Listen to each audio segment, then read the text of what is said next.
Bom dia, igreja. Hoje é 18 de janeiro e o ano bíblico contempla os capítulos 28 a 31 de Gênesis. Vemos aqui que Isaac, depois que Jacó enganou a Isaac, falou para ele, abençoando-o, e disse assim, para que ele não tomasse as mulheres das filhas de Canaã. Esaú, diz a palavra de Deus, diz que ele percebeu esse chamado, e interessante que ele foi lá, né? Ele diz a Bíblia aqui, né? Vendo também Esaú que as filhas de Canaã eram más aos olhos de seu pai Isaque, foi Esaú a Ismael e tomou para si por mulher, além das suas mulheres, a Malate, filha de Ismael, filho de Abraão, irmã de Nebaiote. Interessante aqui que parece que Ismael teimou novamente e foi atrás de pessoas, de esposas que não eram do agrado dos pais. Talvez ali na chateação, né, do que ele já tinha, ele aproveitou, eu vou desobedecer mesmo. E sonhou, aqui no caso Jacó, quando ele fugiu ali, ele foi parar num lugar deserto, estava cansado. E a Bíblia diz que ele sonhou, e eis que uma escada posta na terra, cujo topo tocava nos céus, e eis que os anjos de Deus subiram e desciam por ela. Aquele lugar ali é conhecido como Betel. Foi aquele sonho que Jacó viu que ele não estava sozinho, que havia esperança e que havia uma escada que conduzia ao céu. Ali uma representação de Cristo, que está por nós, nos ligando à terra e ao céu. Percebeu então Jacó que Deus estava naquele lugar e chamou aquele lugar Betel. E ainda assim, Jacó disse que se Deus o prosperasse, ele, aquela pedra que ele colocou como coluna, tudo quanto fosse dado, ele daria o dízimo. Mais uma vez aqui é anunciado a questão do dízimo, como foi lá em Abraão, quando ele deu o dízimo para Melquisedeque. Jacó também prometeu das bênçãos de Deus ao Senhor. E seguindo viagem aqui no capítulo 29, Jacó chegou ali aos poços e encontrou Raquel. E anunciou que era parente deles, que Labão era seu tio. E aí Raquel anunciou isso a Labão, e Labão recebeu então Jacó em sua casa. Começou a trabalhar e Labão perguntou para ele qual seria o seu salário. Então Jacó falou assim, olha, ele trabalha ali há 7 anos pela mão de Raquel. E assim Labão fez essa promessa junto com Jacó.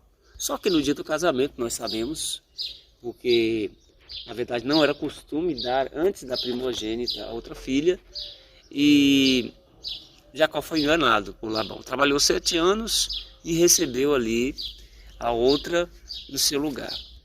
E depois das núpcias, Jacó ficou indignado, foi lá em Labão, mas por que você fez isso?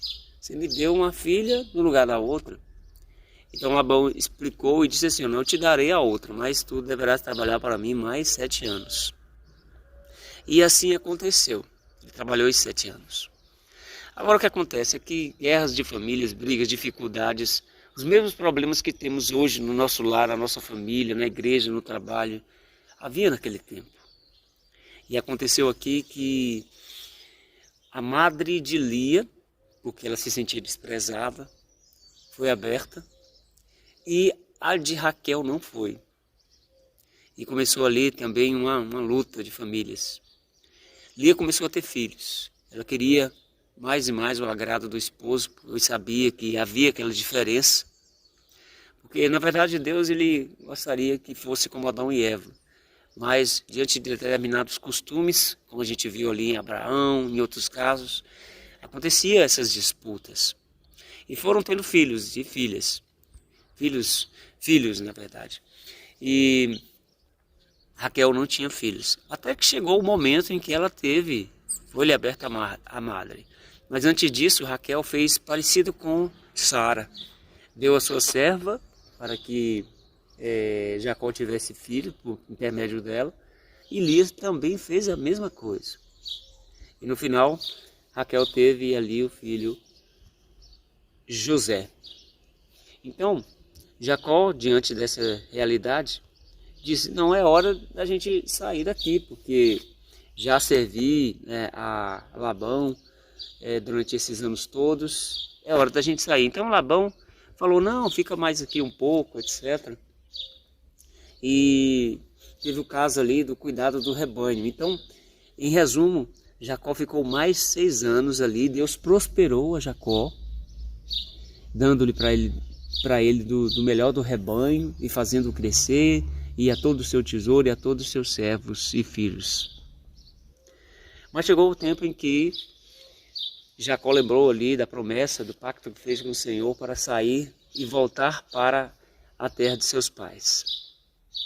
E aconteceu que, sabendo que Labão poderia lhe enganar mais uma vez, lhe impedir, ele chegou para suas esposas e falou que iria sair. E elas aceitaram também. Só que Raquel, ela foi lá e pegou dos ídolos de seu pai, de forma escondida. E Jacó não sabia disso. Bem, eles saíram às escondidas. E passando ali alguns dias, Labão percebeu essa fuga e foi atrás. Empreendeu ali uma perseguição, né? Até no meio do caminho, o anjo de Deus falou para Labão, para que ele não falasse nem bem nem mal de Jacó, não fizesse mal para ele. Então Labão chegou, falou para Jacó que toda essa realidade, perguntou por que ele tinha saído daquele jeito. E Labão também reclamou que os ídolos dele estavam sumidos. Ele perguntou: olha, você vai adorar os deuses de seu pai, o Deus de seu pai, e leva os meus deuses? E Jacó não sabia que sua esposa Raquel tinha feito isso.